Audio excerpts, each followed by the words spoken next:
here is with us Father Goody, OP, Dominican. How old are you, Father? I'm 87. 87 years old.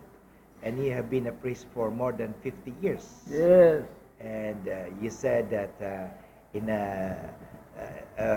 some interview we had that a holy priest is a happy priest.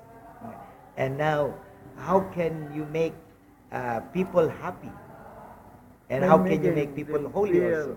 that God is taking care of them, Mhm. that God loves them so much that He cannot but care for them. Mhm. So, so meaning that these people have to simply experience God in you.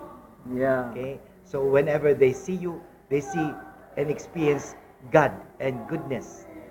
Huh? Yes. So that's good. So here is Father Goody. What can you say now? If a priest sometimes